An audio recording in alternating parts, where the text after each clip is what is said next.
Então, lendo Srimad Bhagavatam, canto 1, capítulo 2. Vamos ler o capítulo 2 todo. O capítulo 2 é chamado Divindade e Serviço Divino. Esse capítulo é sumamente importante, Prabhupada disse. Esse capítulo, Divindade e Serviço Divino, é tão importante no Bhagavatam que Prabhupada disse que os devotos deveriam memorizar o sânscrito. Tem muitos devotos no mundo que conhecem todos os versos. Vamos ver quantos versos são. São 34 versos. Há devotos que conhecem os 34 versos de cor, porque o capítulo é muito importante. Além do mais, Prabhupada escreveu esse capítulo com os significados antes de sair da Índia. Então também tem a emoção de Prabhupada com a expectativa de obedecer à ordem do mestre espiritual. Então esse capítulo é bem bacana e mostra o desejo de Prabhupada de acertar dentro do Parampará, o desejo de Prabhupada de transmitir a mensagem do mestre espiritual para as gerações seguintes. Um tema muito interessante da atualidade, que é a sucessão. Todo o movimento se preocupa com a sucessão, como vamos passar para as gerações presentes e futuras o conhecimento que Prabhupada nos passou. Então eu vou ler simplesmente. Direto para a tradução, embora o sânscrito seja muito bonito, tudo, mas eu vou direto para a tradução. Ugrashrava Sutta Goswami, o filho de Romaharshana, estando totalmente satisfeito com as perguntas perfeitas dos Brahmanas, agradeceu-lhes e então tentou responder. Srila Sutta Goswami disse: deixai-me oferecer minhas respeitosas reverências ao grande sábio Shukadeva Goswami, que pode penetrar o coração de todos. Quando ele partiu para dedicar-se à ordem de vida renunciada, sannyasa, deixando o lar sem se submeter à reforma pelo cordão sagrado ou às cerimônias observadas pelas castas superiores, seu pai, Vyasadeva, assustado com a separação dele, exclamou: ó meu filho! Na verdade, apenas as árvores que estavam absortas nos mesmos sentimentos de separação ecoaram em resposta ao pai aflito.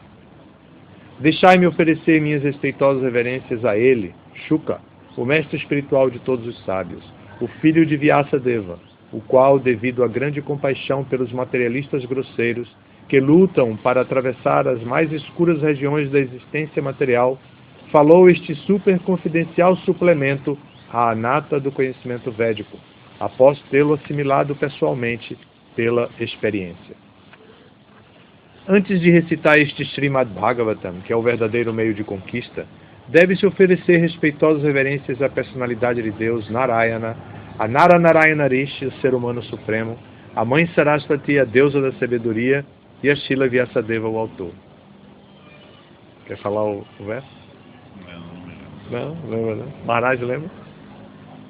Narayana Namaskar Taranchayeva Tadotamam Devi Sarasvati Satvotayam Vigami. Nós sempre que líamos o Bhagavatam, né, Nakula?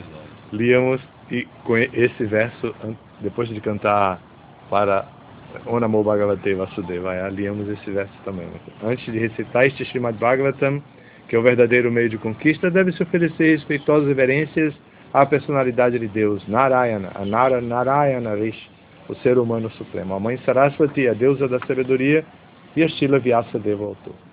Os sábios, justamente, ó sábios, justamente me fizestes vossas perguntas que são válidas, porque se relacionam com o Senhor Krishna, sendo por isso relevantes para o bem-estar do mundo. Apenas perguntas assim são capazes de satisfazer o eu completamente. A suprema ocupação, Dharma, para toda a humanidade, é aquela pela qual os homens possam atingir o serviço devocional amoroso ao Senhor transcendental. Este serviço devocional tem que ser desinteressado e ininterrupto para satisfazer o eu completamente. Aquele que presta serviço devocional à personalidade de Deus, Sri Krishna, imediatamente adquire conhecimento sem causa e desapego do mundo. As atividades ocupacionais executadas por um homem de acordo com sua própria posição não passam de esforços inúteis se não provocam atração pela mensagem da personalidade de Deus. Todos os deveres ocupacionais destinam-se certamente à liberação última. Nunca devem ser executados em troca de ganho material. Além disso, segundo os sábios, alguém que esteja engajado no serviço ocupacional último não deve de forma alguma usar o ganho material para cultivar o gozo dos sentidos. Os desejos da vida nunca devem estar voltados para o gozo dos sentidos. Deve-se desejar somente uma vida saudável ou a autopreservação, uma vez que o objetivo do ser humano é indagar acerca da verdade absoluta. Nenhuma outra coisa deve ser a meta de nossos trabalhos. Transcendentalistas eruditos que conhecem a verdade absoluta chamam esta substância não dual de Brahman, Paramatma ou Bhagavan. O estudante, o sábio seriamente inquisitivo, bem equipado de conhecimento e desapego, compreende esta verdade absoluta prestando serviço devocional de acordo com o que ouviu do Vedanta Shruti. Ó melhor entre os duas vezes nascidos, conclui-se, portanto, que a máxima perfeição que se pode alcançar através do cumprimento dos deveres prescritos para nossa própria ocupação, de acordo com as divisões de castas e ordens de vida, é satisfazer a personalidade de Deus. Portanto, com incansável atenção, deve-se constantemente ouvir sobre a personalidade de Deus, glorificá-lo, lembrar dele e adorá-lo, sendo ele o protetor dos devotos. Empunhando suas espadas, os homens inteligentes cortam os nós apertados do trabalho reacionário, karma, lembrando-se da personalidade de Deus. Quem, portanto, não dará ouvidos à sua mensagem? Ó sábios duas vezes nascidos, servindo àqueles devotos que estão completamente livres de todos os vícios, presta-se um grande serviço. Através de tal serviço, obtém-se afinidade por ouvir as mensagens de Vasudeva. Sri Krishna, a personalidade de Deus, que é o Paramatma, super-alma, no coração de todos e o benfeitor do devoto veraz, purifica do desejo de gozo material o coração do devoto, que desenvolve o desejo ardente de ouvir suas mensagens, que são por si só mesmas virtuosas, quando adequadamente ouvidas e cantadas. Assistindo regularmente às aulas sobre o Bhagavatam e prestando serviço ao devoto puro, tudo que molesta o coração é quase que completamente destruído. E o serviço amoroso à personalidade de Deus, ao qual se louva com canções transcendentais, se estabelece como um fato irrevogável. Esse também era outro verso. Tão logo o irrevogável serviço amoroso seja estabelecido no coração, os efeitos dos modos naturais da paixão e ignorância, tais como luxúria, desejo e ânsia, desaparecem do coração. Então, o devoto se estabelece na bondade e torna-se completamente feliz. Assim, rompe-se o nó do coração, e todas as apreensões são cortadas em pedaços. A corrente de ações fruitivas termina quando se vê a predominância do eu. Certamente, portanto, desde tempos imemoriais, todos os transcendentalistas têm prestado serviço ao Senhor Krishna, a personalidade de Deus, com grande deleite, porque tal serviço devocional é vivificante para o eu. A transcendental personalidade de Deus está indiretamente associada aos três modos da natureza material, a saber, paixão, bondade e ignorância. E apenas para a criação, manutenção e destruição do mundo material, ele aceita as três formas qualitativas de Brahma, Vishnu e Shiva. Dessas três, todos os seres humanos podem receber o benefício último de Vishnu, a forma da qualidade da bondade. A lenha vem de uma transformação da terra, mas a fumaça é melhor que a madeira bruta. E o fogo é ainda melhor, pois através do fogo podemos obter os benefícios do conhecimento superior, através de sacrifícios védicos. Analogamente, a paixão, Rajas, é melhor que a ignorância, Tamas, mas a bondade, Sattva, é melhor ainda. porque pela bondade pode-se compreender a verdade absoluta. Anteriormente, todos os grandes sábios prestavam serviço à personalidade de Deus devido à sua existência acima dos 3 modos da natureza material. Eles o adoravam para livrar-se das condições materiais e destarte receber o benefício último. Quem quer que siga essas grandes autoridades também é elegível para a libertação do mundo material. Aqueles que são sérios em querer a liberação, com certeza não são invejosos e respeitam a todos. Todavia, eles rejeitam as horríveis e assombrosas formas dos semideuses e adoram apenas as formas plenamente bem-aventuradas do Senhor Vishnu e suas porções plenárias. Aqueles que estão nos modos da paixão e da ignorância adoram os antepassados, outros seres vivos e os semideuses encarregados das atividades cósmicas, pois são motivados por um desejo de ser materialmente beneficiados com mulheres, riquezas, poder e progênie. Nas escrituras reveladas, o objetivo último do conhecimento é Shri Krishna, a personalidade de Deus. O propósito de executar sacrifícios é comprazê-lo. Yoga é para compreendê-lo. Todas as atividades fruitivas são, em última análise, recompensadas unicamente por ele.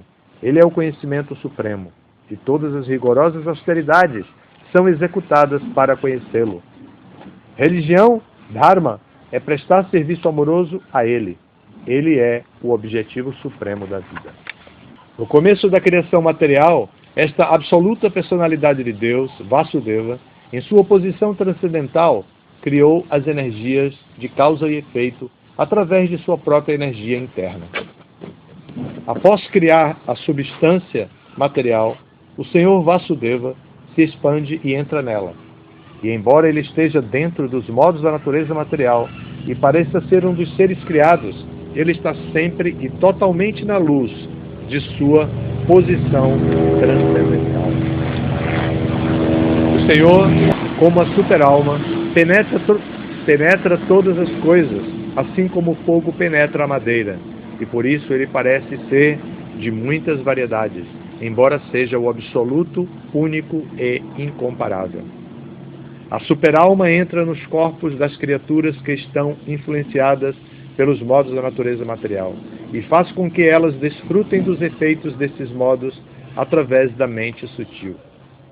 Assim, o Senhor dos Universos mantém todos os planetas habitados por semideuses, homens e animais inferiores.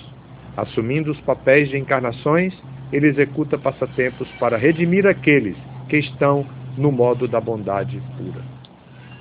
Assim, neste ponto, encerram-se os significados Bhaktivedanta do primeiro canto, segundo capítulo do Srimad Bhagavatam, intitulado Divindade e Serviço Divino.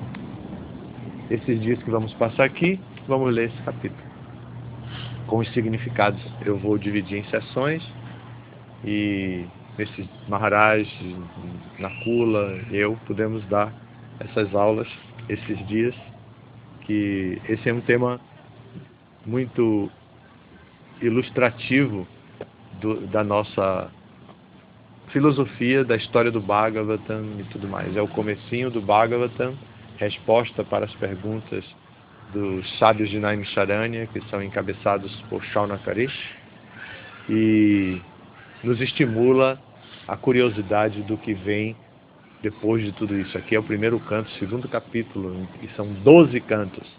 Então, estimula a curiosidade para estudar mais e mais. Vocês dois estão concluindo o curso, os três, né? Concluindo o curso Bhakti Shastri agora, e em seguida vão ter a oportunidade de começar a ler e estudar o Bhagavatam. Nakula, embora seja aluno, já fez isso, mas vocês dois vão ter essa oportunidade e é muito importante que estejam motivados e curiosos para saber o que vem por aí, porque o que vem é iluminação e pode eliminar a tendência natural de voltar a nascer neste mundo que nós temos, né? Por causa dos apegos, das relações que desenvolvemos com os objetos materiais, propriedade, nas relações que desenvolvemos por afetividade e amor, amizade, a sociedade humana, que nós nos sentimos responsáveis para fazer o aprimoramento da sociedade humana. Então, sociedade, amor e amizade estão no nível de afetividade, que são necessidades básicas da nossa vida. E também ele nos leva a compreender a nossa verdadeira posição neste mundo, para que nós não corramos o risco de nos iludir com o falso prestígio e confundir o falso prestígio com a verdadeira autoestima. A verdadeira autoestima é estar pronto para servir Krishna, servir o mestre espiritual, servir os Vaishnavas. Essa é a verdadeira posição de uma pessoa no que se refere a compreender-se como um indivíduo e como alma espiritual, se colocar à disposição do serviço devocional. Todas as glórias a Srila Prabhupada.